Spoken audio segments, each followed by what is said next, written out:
1947 চনৰ 15 আগষ্টৰ দিনাই পৰাধীনতাৰ শিকলি ছিঙি ব্ৰিটিছ শাসনৰ পৰা ভাৰতে স্বাধীনতা লাভ কৰে আৰু আমাৰ দেশ ভাৰতে স্বাধীনতা লাভ কৰাৰ এই আজি যি দিনটো 15 আগষ্ট দেশবাসীয়ে অতি উলহ মালহেৰে পালন কৰিছে। আমি পৰিৱেশ দেখুৱাইছো দেশৰ বিভিন্ন প্ৰান্তত ইতিমধ্যে সকলো স্তৰৰ লোকসকলে অতি মুকলি মনেৰে অতি আনন্দৰে তেওঁলোকে গৌৰৱ উজ্জ্বলেৰে তেওঁলোকে যি স্বাভিমানৰ যি জাতীয় পতাকা উত্তোলন কৰিছে। আমি পৰিৱেশ দেখুৱাইছো। এয়া হৈছে হাউলিৰ পৰিৱেশ। মই আছো হাউলিৰ এখন মাদ্ৰাছাৰ পৰিৱেশ আমি দেখুৱাইছো। জামাত ইছলামিয়া সালাফিয়া যি মাদ্ৰাছা আছে, মাদ্ৰাছাৰ কণ শিশুসকলে এনেদৰে পুৱাৰ ভাগতে তেওঁলোকে আচলতে এই যি আমাৰ স্বাভিমানৰ যি জাতীয় পতাকা, সেই জাতীয় পতাকা উত্তোলন কৰি তেওঁলোকে স্বাধীনতা দিৱস পালন কৰিছে। আমি পৰিৱেশ দেখুৱাইছো ৰাজ্যৰ লগতে সমগ্ৰ দেশৰ লগতে ৰাজ্যৰ সকলো প্ৰান্ততে সকলো স্তৰৰ সকলে ওলাই আহি অতি গৌৰৱ উজ্জ্বলেৰে স্বাধীনতাৰ যি আচলতে 89 সংখ্যক স্বাধীনতা দিৱস উদযাপন কৰিছে। আমি পৰিৱেশ দেখুৱাইছো আৰু যি মাদ্ৰাছা কৰ্তৃপক্ষ আছে, মাদ্ৰাছা কৰ্তৃপক্ষৰ লোকসকলৰ পৰা আমি কিছু কথা জানিম। যিহেতু ৱকাফ বোৰ্ডে ঘোষণা কৰিছে সকলো মাদ্ৰাছা মছজিদত জাতীয় পতাকা উত্তোলন কৰিব লাগে, স্বাধীনতা দিৱস পালন কৰিব লাগিব। আমি পৰিৱেশ দেখুৱাইছো এইসকল কণ যিসকল ছাত্ৰ আছে, সেই কণ শিশু ছাত্ৰসকলেও আচলতে স্বাধীনতা দিৱস উদযাপন কৰিছে। যিহেতু ভাৰতৰ যি আচলতে গৌৰৱৰ যি আচলতে স্বাভিমানৰ জাতীয় পতাকা উত্তোলন কৰি ইতিমধ্যে তেওঁলোকে স্বাধীনতা দিৱস উদযাপন কৰিছে। আমাৰ সৈতে এই মাদ্ৰাছা কৰ্তৃপক্ষ আছে, আপোনাৰ কাষলৈ আহিছো। 89 সংখ্যক যি স্বাধীনতা দিৱস সমগ্ৰ দেশৰ লগতে আপোনালোকে পালন কৰিলে আৰু ৱকাফ বোৰ্ডে কৈছে যে ইতিমধ্যে সকলো মাদ্ৰাছাত স্বাধীনতা দিৱস পালন কৰিব লাগে, পতাকা উত্তোলন কৰিব লাগে। কিন্তু আপোনালোকে আগৰ পৰাই কৰি আছে, পূৰ্বৰ পৰাই কি ক'ব? নাই, আমিতো 2001 চনত মাদ্ৰাছা ইষ্টাব্লিছ হৈছে। 2001-ৰ পৰাই আমি গণতন্ত্ৰ দিৱস, স্বাধীনতা দিৱস আৰু গণতন্ত্ৰ দিৱস আমি পালন কৰি আছো। ইয়াতে কোনো নাই।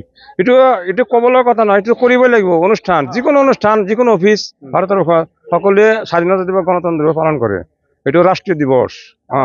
গতিকে আমাৰ এইটো মাতৃভূমিৰ সেৱাৰ্থে সেইটো আমি কৰিব লাগিব। সেইটো আমাৰ কৰণীয় কৰ্তব্য।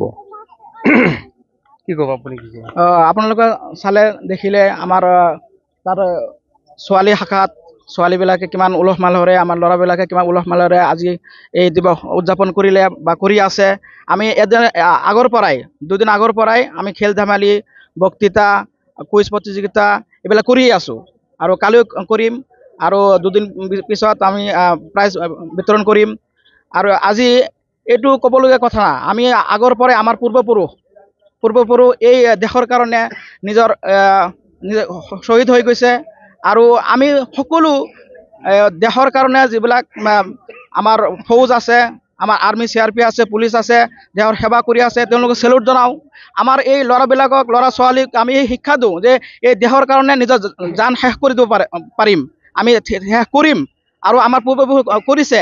আৰু এই শিক্ষাত আমি এই মাদ্ৰাছাত আমাৰ কোৰাণ শিক্ষাত আছে এইটো যে নিজৰ মাতৃভূমিৰ কাৰণে মৰম হ'ব লাগিব, চেনেহ হ'ব লাগিব।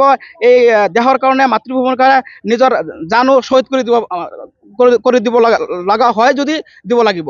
আৰু আমি এইবিলাক শিক্ষা দি আছোঁ, আমি উলহ মালহেৰে কৰি আছোঁ। আপোনালোকক ধন্যবাদ দিছোঁ আৰু সকলোকে মই এই দেশৰ কাৰণে মানে সেৱা কৰি আছে বা কৰিছিল সেইসকলক সকলোকে মই চেলুট দিছোঁ।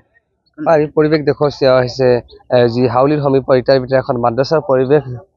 জামিয়া ইছলামিয়া সালাফিয়া যি মাদ্ৰাছা আছে, মাদ্ৰাছাত আমি দেখুৱাইছোঁ পুৱাৰ ভাগতে মাদ্ৰাছা কৰ্তৃপক্ষৰ কণ যি ছাত্ৰ ছাত্ৰী আছে, শিশু আছে, তেওঁলোকক লগত লৈ এনেদৰে যি জাতীয় পতাকা উত্তোলন কৰিছে। আমি আন এখন ভিজুৱেল আমি দেখুৱাবলৈ যত্ন কৰিছোঁ যে মহিলা শাখা যি আছে, আচলতে এই মহিলা শাখাত যিসকল যুৱতী আছে তেওঁলোকে আচলতে জাতীয় পতাকা উত্তোলন কৰিছে। এনেদৰে আচলতে এইখন যি মাদ্ৰাছা প্ৰতি বছৰে তেওঁলোকে অতি উলহ মালহেৰে স্বাধীনতা দিৱস বা গণৰাজ্য দিৱস প্ৰতি বছৰে তেওঁলোকে উদযাপন কৰা দেখা পোৱা যায়।